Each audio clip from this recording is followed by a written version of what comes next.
আসসালামু আলাইকুম। আমি শাফি আছি আপনাদের সাথে আর আপনারা দেখছেন এক্সপ্লোর জবস নিয়ে চলেছি।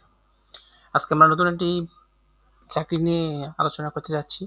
আলোচনা করার পর আপনাদের কাছে রিকোয়েস্ট থাকবে, যারা এখনো আমাদের চ্যানেলটি সাবস্ক্রাইব করেননি, চ্যানেলটি সাবস্ক্রাইব করে দিবেন এবং পাশে থাকা বেল আইকনটি প্রেস করে দিবেন। তো চলুন আজকের আজকের টপিকে যাওয়া যাক। আজকের যে জবটি সেটা হচ্ছে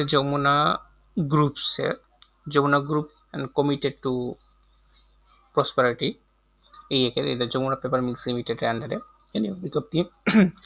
দেশের স্বনামধন্য শিল্প প্রতিষ্ঠান যমুনা গ্রুপের অঙ্গ প্রতিষ্ঠান যমুনা পেপার মিলস লিমিটেড একটি ডুপ্লেক্স বোর্ড, ফোল্ডিং ও ফোল্ডিং ও কোটিং পেপার উৎপাদনকারী একটি দেশের বৃহৎ প্রতিষ্ঠান। উক্ত প্রতিষ্ঠানে নিম্ন বিভাগে অভিজ্ঞ যোগ্য প্রার্থীদের আকর্ষণীয় বেতনে হেড অফিস ও ফ্যাক্টরিতে নিয়োগ দেওয়া হবে। এখানে টোটাল 15টা ক্যাটাগরিতে নিয়োগ দেওয়া হবে। 15টা ক্যাটাগরিতে নিয়োগ দেওয়া হবে 37 জনকে। 15টা ক্যাটাগরিতে টোটাল 37 জনকে নিয়োগ দেওয়া হবে। আর এই বিজ্ঞপ্তিটা প্রকাশ হয়েছে গত 14 তারিখে।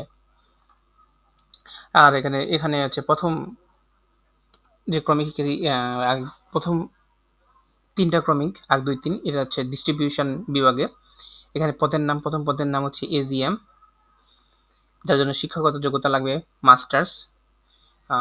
সেটা হচ্ছে মার্কেটিং অথবা লজিস্টিক বা বিজনেস অ্যাডমিনিস্ট্রেশন, এই 3টা যে কোনো একটা বিভাগ থেকে মাস্টার্স পাস হতে হবে। অভিজ্ঞতা থাকবে ন্যূনতম 10 বছরের একটা অভিজ্ঞতা থাকতে হবে ডিস্ট্রিবিউশন অথবা সাপ্লাই চেনের উপরে। এখানে পদ সংখ্যা একজনকে নিয়োগ দেওয়া হবে। তারপরে 2 নাম্বারটা যেটা ডিস্ট্রিবিউশন বিভাগের আন্ডারে, সেটা হচ্ছে ম্যানেজার ভ্যালু অ্যাডেড ট্যাক্সে। এখানে মাস্টার্স অথবা স্নাতক ডিগ্রি থাকতে হবে, যে কোনো বিষয় হতে পারে, এখানে স্পেসিফিক করে দেয় নাই। এখানে অভিজ্ঞতা থাকতে হবে 5 থেকে 7 বছর ডুপ্লেক্স ফোল্ডিং আর কোটিং পেপার বিষয়। এখানে একজনকে নিয়োগ দেওয়া হবে। তারপর হচ্ছে অ্যাসিস্ট্যান্ট ম্যানেজার সিনিয়র এক্সিকিউটিভ, এটা স্নাতক পাস হতে হবে, কিন্তু ম্যানেজমেন্ট অথবা বিজনেস এই দুটা সাবজেক্টের উপরে, দুটার যে কোনো একটা সাবজেক্টের উপরে হতে হবে। 2 থেকে 5 বছর অভিজ্ঞতা থাকতে হবে ডিস্ট্রিবিউশন অথবা সাপ্লাই চেনের উপরে। এখানে 6 জনকে নিয়োগ দেওয়া হবে। 4 নাম্বার